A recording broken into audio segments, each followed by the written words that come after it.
Princess Dracula, Book 1, Part 8, author John Patrick Kennedy. Roxandra's flesh burned as if she had shoved her face into fireplace coals. Her hair burst into flame and her skin erupted into blisters that burst moments later, exposing the charred flesh underneath. The agony was terrible. She screamed and hurled herself backward, falling over the log. Roxandra pushed her face into the snow, rubbing it back and forth to cool her cheeks. She slapped hard at her head.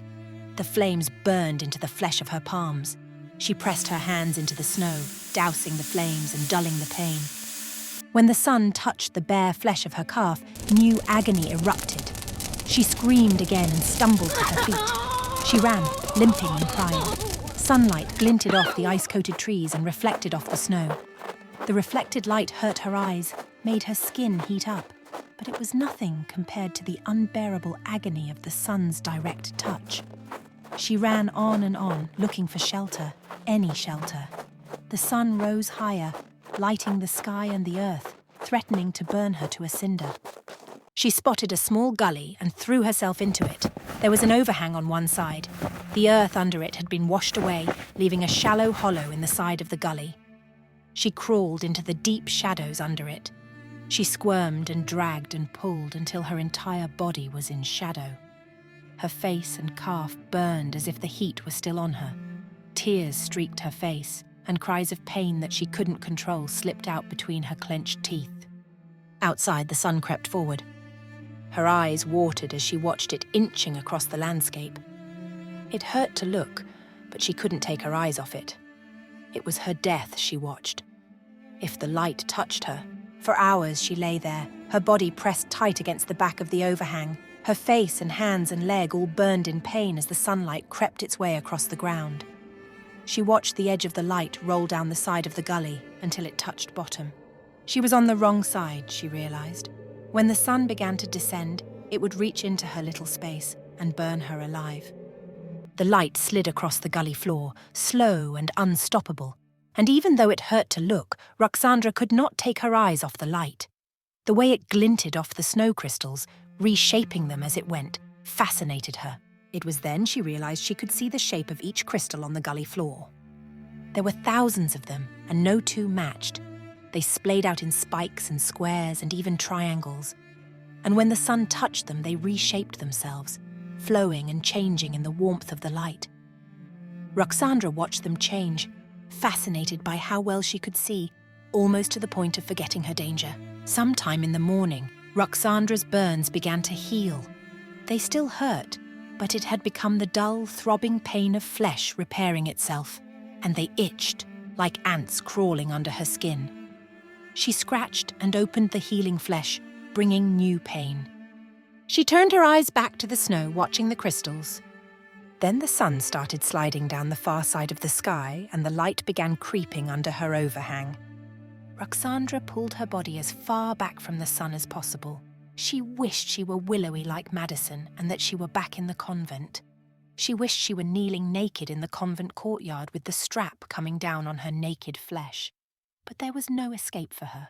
All she could do was watch as her death crept closer and closer. "I'm going to go to hell. I'm a murderer and a monster, and I will burn in the lake of fire for eternity. Will Father be there, burning beside me?" The light vanished. Roxandra stared at the darkened ground. The sunlight was gone, though it was still daylight outside. She leaned forward, squinting out at the brightness. The sun had sunk below the tree line, cutting off the line of light that had threatened to end her life. She giggled, then laughed, howling with joy and relief. She had lived.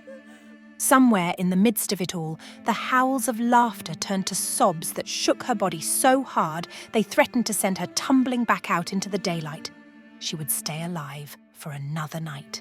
And then what? She was still lost in the woods in winter. She was still a murderer.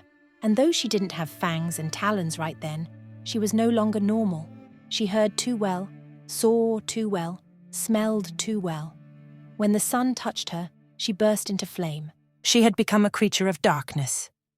The thought brought more fear and, worse, an enormous loneliness. One of the nuns had once said that being damned meant being cut off from the divine presence. She had never dwelled on hell's grislier punishments like the other nuns did.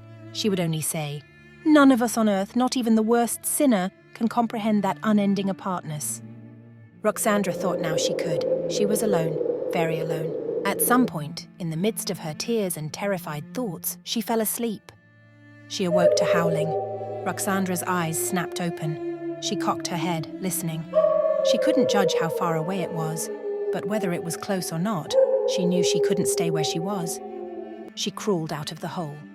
The cloak and surcoat, already filthy, were now caked with a layer of dirt, both inside and out. She was filthy and smelled of death. If the wolves got a whiff of her, they would chase her down. Even though she was something other than human, could she still handle a pack of hungry wolves?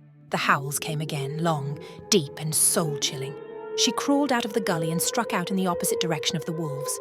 To her relief, the snow was not deep beneath the trees and she was able to move at speed.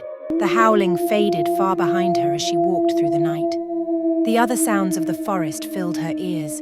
Small creatures moving beneath the snow, the wind shaking empty branches, the winter birds twittering in their nests. The air was clear and cold, though not so cold as to freeze her, which was a blessing. The snow had an aroma too, like the smell of rain, but sharper and harder.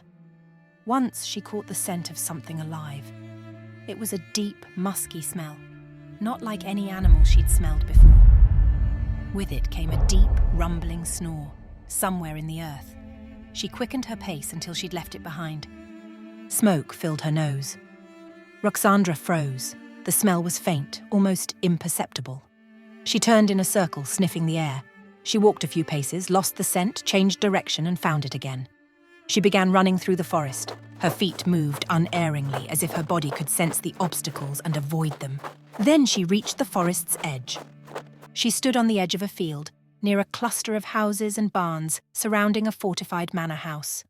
The solid stone house had no windows on the ground level and slits for archers on the second.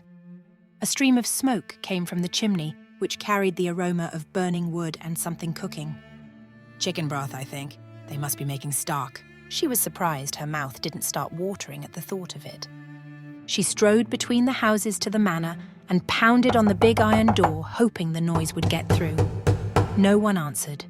She pounded again, this time hard enough to rattle it on its hinges. "Who the hell is knocking this time of night?" yelled a deep voice from the narrow opening above. Roxandra stepped back so the man could see her. "Please, let me in." "Let you in?" the man echoed. "Who the hell are you?" She pushed the hood of her cloak back and looked up at him. "Please, I am Roxandra Dracula, daughter of Vlad Dracula, voivode." "By God's balls!" he shouted. The man disappeared from the slit, and shouting came from inside. The man hollered at people to wake up and to rise and help. "Get that goddamn door open now!" The bar was taken from the door and bolts were thrown back. A tall, older woman in a luxurious fur cloak pushed the door open, a lantern in her hand. She raised it high. "I am Lady Demetra. You are welcome, Princess Dracula." All at once, Roxandra began crying. The woman handed her lantern to a guard and pulled Roxandra into an embrace. Roxandra buried her face into the woman's shoulder. It was a relief, after days alone in the snow, to feel another person's warmth. And the longer Roxandra held on, the more she could feel. The woman's heartbeat pulsed strong and steady in her chest, the force of it vibrating through her body as it sent her blood rushing through her veins. Roxandra was very, very hungry. She pulled her away and stepped back. "Thank you." "Of course." Lady Demetra took her hand. She said, "This way, my child." She led Roxandra out of the small stone entry room with its slits in the walls on both sides and hole in the ceiling for attacking anyone who tried to force their way in. They went through the great hall, whose walls were hung with tapestries and empty torch holders. "Come to the kitchen and we'll get you cleaned up," Lady Demetra said. "You're covered in dirt and grime." "Worse," Roxandra said. She wiped at her eyes and tried to swallow back the sob that came with it. "Under the cloak and the surcoat, they—" "Shush, child," the woman said. "We can get you a tub if need be. Come to the kitchen, then you can tell me what happened." "No, I cannot," she thought. "But what will I tell them?